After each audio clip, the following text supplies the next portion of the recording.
What's up, guys? Will and Chris back with another very much not weekly Beluga podcast, but with Bitcoin over 90K, we definitely had to bring it back. And yeah, we're excited to get into things. So without further ado, let's pull up that beautiful Bitcoin chart. What a week. It's crazy that the election was only a week ago, right? Was it 2 weeks? I don't even know. Fuck, 1 week ago today. You're right. 1 week ago. Holy shit. A lot Crazy. has happened. I mean, I feel like I've lived 3 lives in that time. Yeah. Literally. The political world has been insane, right? Yeah. With just like everything happening there, and then all the stuff after with all the appointees and everything, and just like the general sort of like, liberal fuck, like all of the people like screaming in the media, then Trump doing his thing, and then of course in our part of the world, crypto just going absolutely nuclear, so it's just been a tremendous amount going on. We'll get into it in a second, but yeah, it's been a lot, but it's been, it's what we like. I would say it's more aggressive than I thought. I'll put it that way. I thought that we would pump, obviously, and I was bullish, and I was obviously, excited about Trump coming into play, but I wasn't. There were even talks of like it dumping after, like it dumps for a little bit and then we come back. It's a bit of a my whole timeline was like, make sure you're prepared properly for like any result, like, taking some off the table, blah, blah, blah. Yeah, exactly. That's why I thought everyone was going down for a little bit, and then we'd get in position and then go up again. But it didn't really hit. I mean, I kind of forget, to be honest, because it's been a blur since. But I feel like the minute Trump hit, it's been up only. We forget we were at 70 around that time. We're kind of flirting with all-time highs, and then it's back to that time in crypto. And I'll flash up the screen here, maybe, but we'll just jump straight to BTC. We hit 73K. We hit 73K. I think like the day or 2 days before the election, and then it dumped to 65 or something, if I remember correctly. That's when I started to get a little nervous. Like, if I'm being honest, I didn't sell anything. Like, very happy with how it turned out. Right here, you're right. That made me a little bit nervous. But yeah, as soon as Polymarket odds started showing a fairly definitive Trump win, I mean, things have been going ballistic ever since. To your point, like, I've been bullish this whole time. We've said since we started recording this podcast, like, every dip is for buying, which has been great advice so far. But man, I was not expecting. 37% since the election. Holy that's crazy. Cow, yeah, it really is. That's crazy for an asset this large. Like, that's seriously insane. In that period of time, dude. Holy shit! And it's just like we haven't had this sort of, and people who are new to this cycle or who haven't been around. Like, I feel like when you're getting the multiple day by day of like in BTC, like 5% a day, it's just like, what the fuck's going on? And then alts are going like 40, 50%, 100% a day with just relentless, up only energy. It's just crazy to see, it's like first time we felt that in a while, it's been crazy to see. And it's been positive. I think, I think it feels like two things. One is the sort of like BlackRock institutional bit, or like at least the ETF bit around BTC. I think it came back stronger, right? I think it was starting to come back, and like the flows started like basically right after the flows came back in. We've hit 2 volume records this week alone. Yeah, like it's crazy. Yeah. So there's that. Of course, retail's coming back. The rest of us coming back, and just like the idea of risk on is coming back. And specifically BTC has been the strongest one. I mean, everything else is going well, but BTC clearly is like the one here. And wow, holy cow! Would he hit 92? Yeah, 93. Jesus Christ!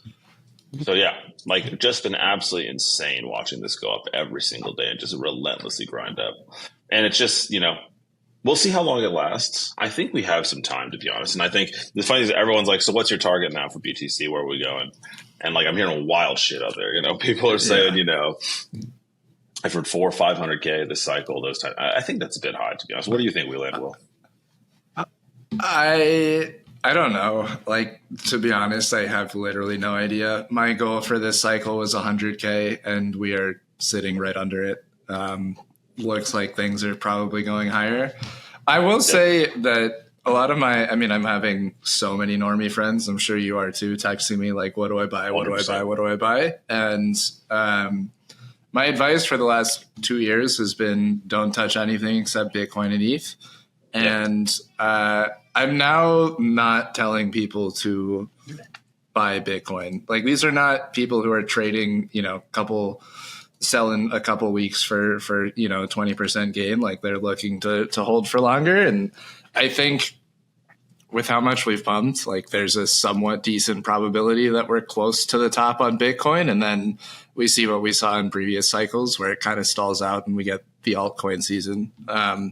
So I think I'm taking more of a conservative target for at least Bitcoin. I don't think that means by any means that the cycle is near over. I believe the opposite. I just think that we'll likely see a rotation into lower cap stuff where it has more multiples. We're just getting to that point where it's like, unless you believe that Bitcoin's hitting 500K this year, that there are quite a lot of more attractive bets, in my opinion, from a multiples and risk perspective. So, I'm focused elsewhere for now. I still, 90% of my crypto is in Bitcoin and ETH. So, I have great exposure. I'm just not buying it right now.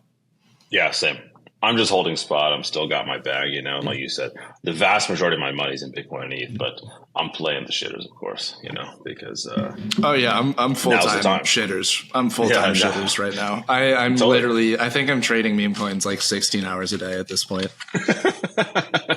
I'm fully that was the time, honestly. I was like, look, if you care about yourself and you care about your family right now, you should lock yourself in a room and get an industrial size of whatever you need to stay focused for 6 months and just don't leave. That's the only thing you should be doing. It is. It's just it feels like DeFi summer did when you could put your money into any 10 quadrillion APY Ponzi scheme and it'd be worth 10x the next day. That's how meme coins. I'm careful to say not financial advice because it's still very difficult. In order for me to be winning, many other people are losing, but it certainly feels like easy mode. Basically everything that I've bought recently is up a lot. It's crazy. Yep. I agree. It's been a very long time since we've been in a market like this. And I don't think alt season hasn't even begun. So I don't think we're nearing the end of meme coins either. I don't think so. I think it's just starting, to be honest. I think it's just getting there. I don't even think we've seen a blow off top yet. But let's get to alts in a second. Maybe real quick, we touch on the other two majors real quick, or at least the one major, and then maybe the other larger alt, if you will. But ETH, looking pretty good. Honestly, it's generally been like BTC rips, Sol rips about the same, and then ETH kind of lags along. It doesn't really do anything, And this is the first time we've seen since forever, to be honest, that ETH has been tracking alongside BTC, and outperforming Sol from a gains perspective, So it feels like it's been good. I think it's largely the insto bid. Right, because people are realizing there's something to do here, but it has been good. Look, and dude, my lines are still hitting, dude. But anyway. You can look at the ETF flows. For the past week or so, the ETH inflows have been somewhat outsized relative to its market cap ratio to Bitcoin, which is a good thing. But we've also had, I think, our first 5 consecutive days of overall inflows to the ETH ETF since the election, which to your point, institutional bid is very impactful, as we've seen with Bitcoin. So if that continues and grows, I don't know. I've been saying for a while, ETH will catch up eventually. I think we're starting to see the beginning of that. Yep.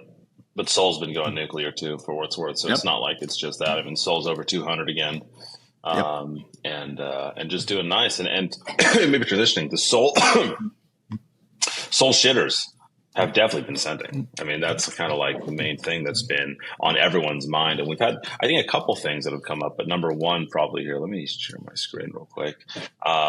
We had a few tokens, but basically we had things like GOAT come up, right? With the sort of AI sentient token type meta.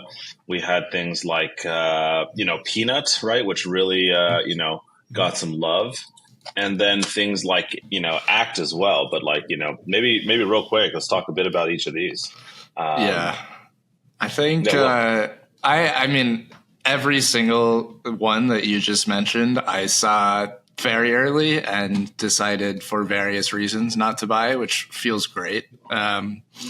But yeah, no, PNUT has been insane. So for anybody who didn't see the story, which I'm sure at this point you have because it's been everywhere, there was an OnlyFans model. I don't know if you knew this, Chris. That he's like a male OnlyFans guy. That's what it is? I did not know that. Yeah. His bio is like shilling his link. He's like top 0.1% or whatever. Anyway, he had this pet squirrel named Peanut, who the police, I believe it was the NYPD, right, seized and euthanized to test for rabies. And it blew up into this whole political thing that, the liberal police or whatever are stealing our pets. Like, what will they do to you? And Elon has been tweeting it, blah, blah, blah. It's gone from 0 to, I think, what is it at right now? Like 1.5 billion or something? No, I think it almost hit 2. I know it was at least 1.8 earlier. And it launched 2 weeks ago? Like 2 weeks ago. It was it was the Friday before the election when Peanut got 1.5. Got blasted. Jesus Christ. That chart is insane. Yeah, so 31st of October right here. And just going up. And this is already cranking, and then it gets listed. This is the list right here, right? So it gets listed on the 11th of November. We chop a bit. And then this is just the last 2 days. It just rips up again. This is post-listing. And just gone absolutely nuclear, 1.5 right here. And we did hit higher a little bit earlier. So it's nuts. Insane stuff. 1.8 is where we hit. Fucking nuts, dude.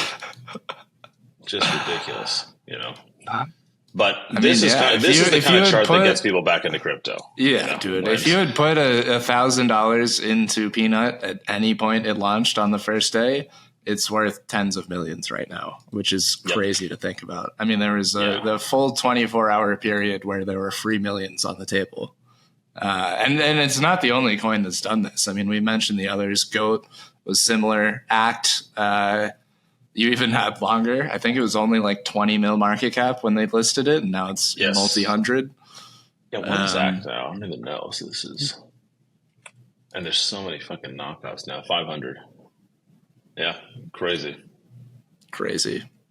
Jeez. And with real liquidity, just nuts. Absolutely nuts.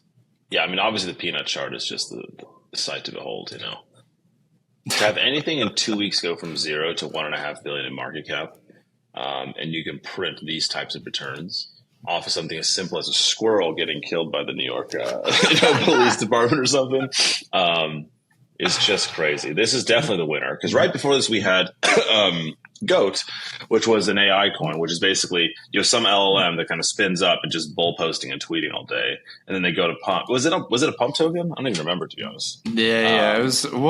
So the story was Mark Andreessen wrote this guy a check for $50K to fund some little AI project, which ended up spinning up this Twitter account. Somebody else, I believe, made the token for the Twitter account and convinced it to support the token, and that's where we are now. And this is the chart. Same thing, got up to $1 billion. Just absolutely insane. I remember I think this dump right here was when the Twitter account Truth Terminal misspelled something. And so people were like, oh, it's not a bot. It's got to be a human, and it just tanked after. Just an absolutely fucking insane run, So this is the kind of shit that's going on right now. We're again, in the single, this is the 10th of October, so not that long, but it really started picking up here. So, whoops.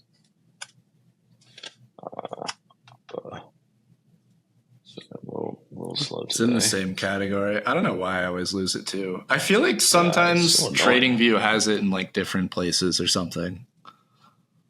Yeah, just insane though here.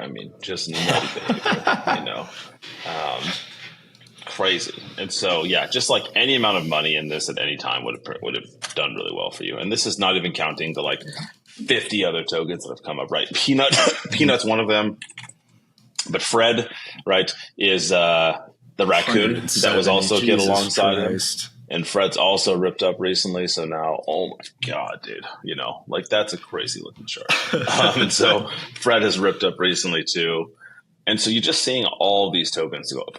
And this is the kind of stuff that like my Twitter feed's like taken over this. Even Doge recently, right?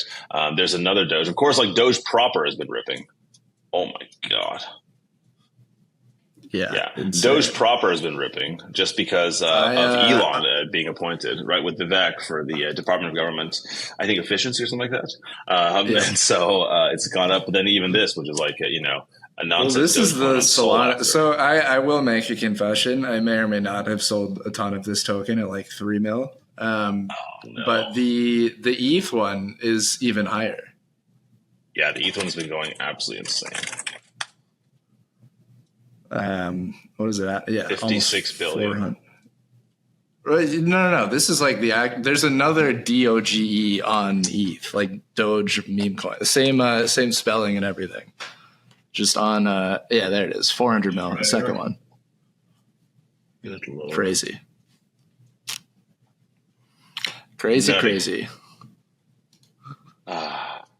a good really time is to be in never crypto, sell season. Yeah. It isn't. Right now, Well, it's just like get in and just fucking hold on, Crypto's cool because if you stick around long enough and like, spend enough time doing it, you will win just out of participation in the space. Like, sure, a lot of people lose, but like over time you get crazy shit like airdrops or some random token that a buddy shares with you that goes up crazy amounts. Like the hard part is not finding the wins. It's knowing when to get out of the wins, in my opinion. Yep. I mean, WIF's looking good. Got listed. It's back up. Even Bonk had a great day yesterday. So even some of the old shitters are coming back. Yeah, I mean, this looks pretty good. Honestly, this chart looks solid. So yeah, crazy. It's been just an insane time, but fun to be a part of at least. And like, this is definitely, part of it again. And I think maybe alongside the sort of like shitters right now, you have a bunch of stuff coming up. And I think because of the market environment, you're going to have a bunch of new projects now looking to list, right? So you've got things like, Barra that's been out forever. We've got, Monad that's coming up. We've got, of course, hype projects like Plume, of course, that are coming out soon. So, long story short, I think everyone who's been gearing up has been waiting for this moment. I think we're beginning to get ready for this stuff, and so, maybe like even just on that topic, like I'll do a quick Plume shill. Like one of the things we did last week was a pre-deposit campaign.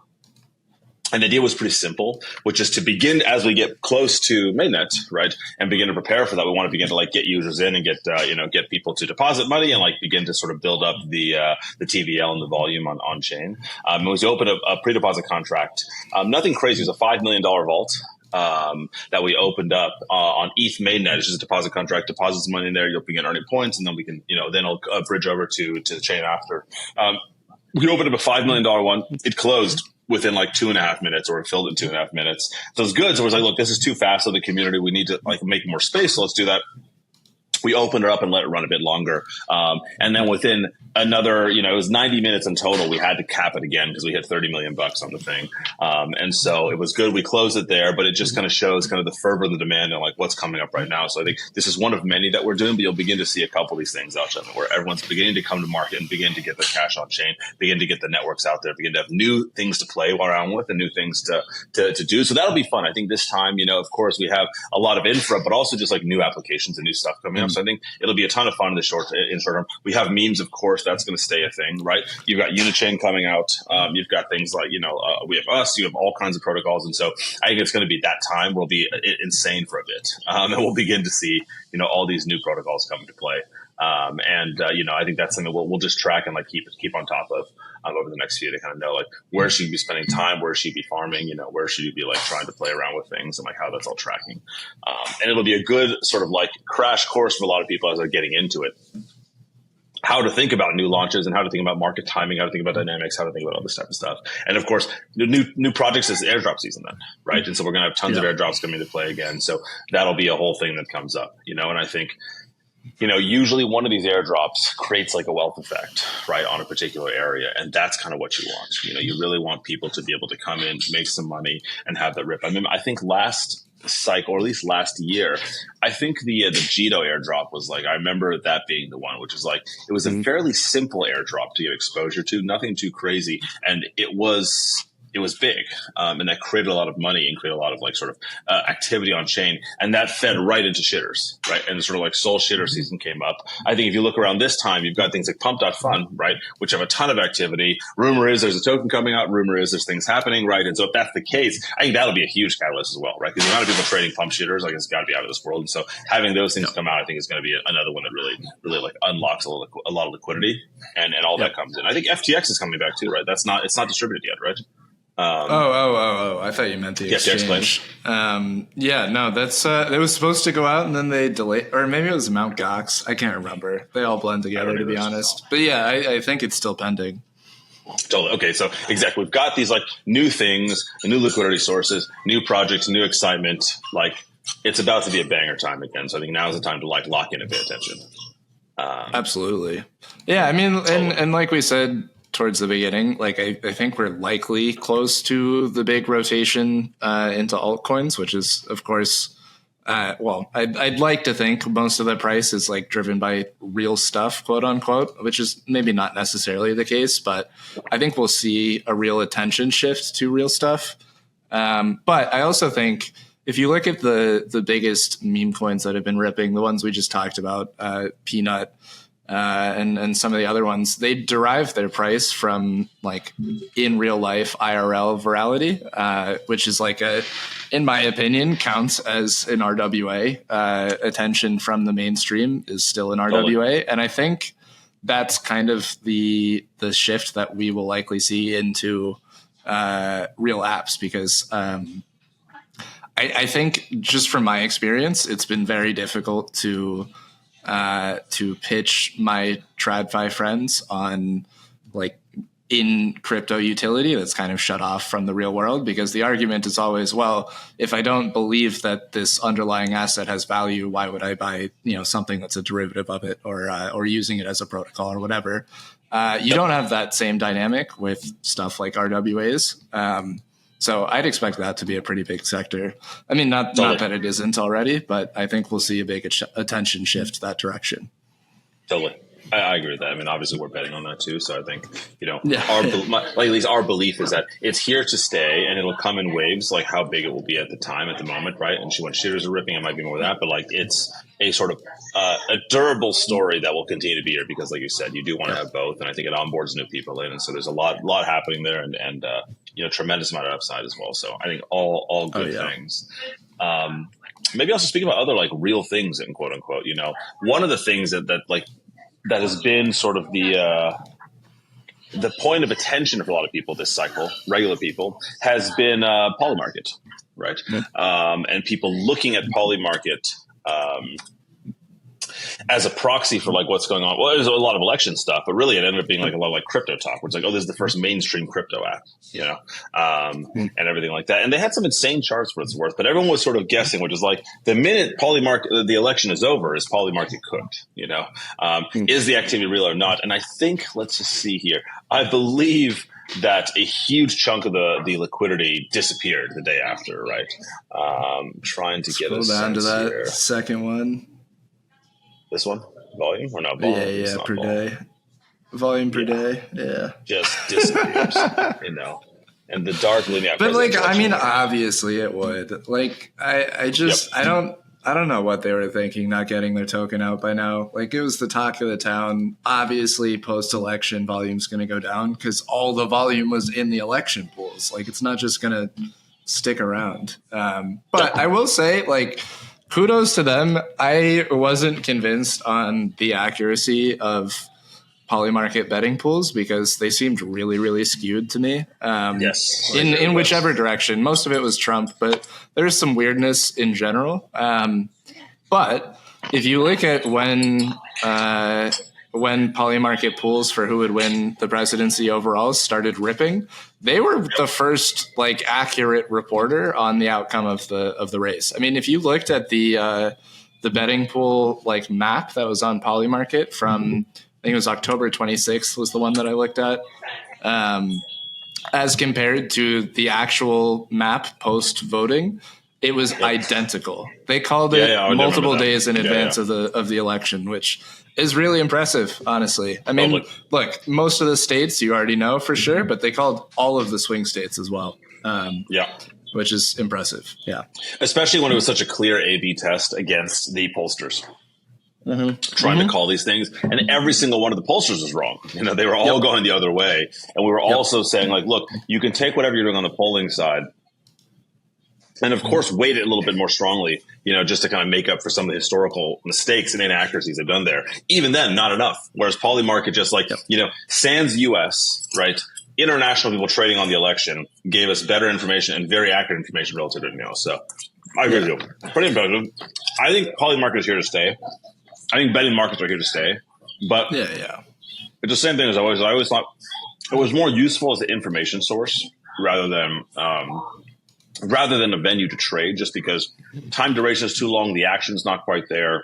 You know, you don't really have the liquidity to support that. And even I will say, I did. I was trading on it on election day. I played the pools. I definitely did a little bit. Like as we entered the election, I bet I took a position on Kamala just to see, and that went the right way, and then of course dumped it. But it's not horrible, but it's not the same. I bought Trump to win the popular vote at like 20 cents. I think that was a good one. Not bad. So I think it's here, and we'll see where it goes. But also, like you see with Robinhood, you see with Kalshi, you see a bunch of these things. Like we'll see what happens, and I think the question is like, will we have an event of this magnitude again? You know, and where the stakes actually matter, for a lot of the gamblers out there, which is why I think create a lot of attention for this. Well, and the stakes especially mattered for our industry too. Like it was such a perfect storm for so many reasons. Exactly. Yeah, we'll see. That's why it's unclear whether we'll see it again. But I mean, I'm bullish in general. You know, I think it's a very useful source of information. It's a useful product, and it's just a good reminder that markets drive things, and like. The more that we do of this, which is bottoms up, market driven, those will give us more interesting answers and better answers. And like over time, is it going to be now? Is it going to be later? I don't really know, but at least it's here. At least it's shown to use that is actually like, beating the sort of the classic way of doing things. So that's interesting enough for me, and we'll see where it lands. But yeah, I mean, look at the volume here. I mean, it's just like 700 mil for presidential election. And then after that, even then it's just so much lower, so that's the question. Is can they hold it? But we'll see. Again, we will see. We will see. Yep. Totally. And so maybe like I don't know. Before we get out of here, what do you think's next, Will? How are you playing things? As you look at this, how are you spending your time, and how should people be thinking about things? Yeah, I mean, like I said towards the beginning of this recording, I am spending kind of an embarrassing amount of time trading meme coins. It's where the easy money is right now. It's hard to say that you should be focusing anywhere else, if I'm being honest, because I think, look, it's like DeFi summer. If you were around last cycle, like. You remember what it was like? It's like that again, except instead of APRs, you have like stupid memes. And yeah, I don't know. I'm spending all my time on meme coins right now. I have been rotating meme coin profits out into ETH. I'm just holding it in ETH right now. I would love to start buying stuff on Base. I think people are like hugely offsides on that chain. For the TVL, the size of Coinbase and all of that, to have basically nothing going on is like pretty crazy. And also knowing how much Coinbase is going to be trying to like drive users on chain because it's a sick revenue source for them. I think Base is one ecosystem to definitely watch. And I mean, I'm still sticking with my conviction bets in the DeFi world. Curve is up nicely today, finally, which is great. Is it? It's up like 15 or 12% now. Like, I think this is, I talked about it a while ago, I think, on the podcast, but like, I think bets like this, where you see what is fully a bottomed out chart, founder got liquidated, like what is driving this shit lower? And it coincides with huge increase in stablecoin supply and on-chain trading. Like that's a perfect storm for something like Curve. But I think there are a lot of tokens that fit into kind of bottomed out with also increasing fundamental metrics that are out there. You just kind of have to look around. Yep. Yeah, I mean, honestly, it's a pretty good list you got there. I'd add maybe Uni to the list or something now that they... Yep. Oh, it's on there. Yeah. UNIChain's interesting. I don't know where I sit on that yet. I don't either, to be honest. I think it's still a weird move, to be honest. I'm not sure. It is a weird move. I don't know why try to, like, you're the top dogs on ETH mainnet, which is where it matters. Like, why try to erode your own market share by creating That's what I don't understand. Like, it makes no sense. That's what I don't understand. Yeah, exactly. I agree.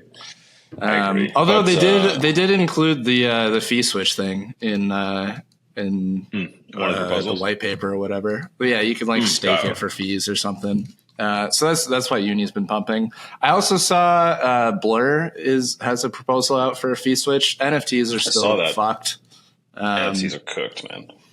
So I don't know about that one, but I do like seeing more companies and protocols turn on the fee switch. I think that's hugely important for how things are valued in crypto. And I think the reason a lot of them hadn't, well, I mean, two reasons. Obviously, one, greed, like they'd prefer to keep the revenue. But two, and probably the bigger one, is so many of these are US based companies that like it's such a out of bounds risk to run. Like, why would you risk getting called a security just to like give away money to people? But with the Trump presidency, he founded his own DeFi protocol. Like, I think anything goes right now. Totally. Yep. No, I agree with you. I think like you said, majors, stay on top of it. Just keep watching them. I think now's probably not the time to be buying, but stay aware of it, I guess. It's a proxy for where we are in the cycle in general, right? Like you think, when BTC starts to pull back, I think alts start to fly, and we still go down that road. I think, like you said, memes are here to stay. That doesn't go anywhere. And so, I think if you're aware of what's going on, quick rotations in and out of like the right memes at the right time and the right stories, right, is going to be good. And then, occasionally you can catch a goat or a peanut or one of those things. That's everything. Sorry to interrupt. Important update that came out 2 minutes ago about Polymarket. The FBI has seized the CEO's phone and electronics after, literally 2 minutes ago it was announced. Holy shit. Yeah. What the hell? On Tree News. Oh my God. That's not great. What the hell?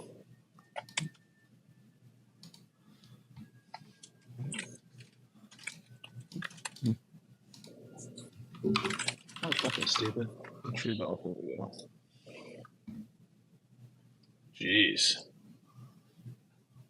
Huh. That's scary. That's interesting. Man. I assume it's because a lot of their users are from the US and they're not supposed to be. I guess. That's crazy, though. That is crazy. Yeah, I mean, we'll see what comes out of that. I was this is right after, of course. I'm like, anything goes, like, So I guess Trump's not in office yet. We got a couple months still. Jeez, cool shit, man. Well, now we wait. But cool. Well, I think that's it for this week. I think we're at the beginning of something that's going to be great. Time to keep our eyes peeled and just stay focused right now and stay alive. I think that's the goal. Don't get too crazy. Don't go too hard into anything, right? Don't start taking out a bunch of leverage up positions. Don't touch the leverage at all. Stay alive and just stay around, and I think it'll all work out. But don't get too greedy. I think that's definitely the name of the game here. So cool. All right. I think we'll wrap it up there. Thank you, everybody, for tuning in. Sorry it's been a month since we put one out, but we're going to be more regular going forward. Definitely. We'll catch you guys next time. All right. Later. See you guys.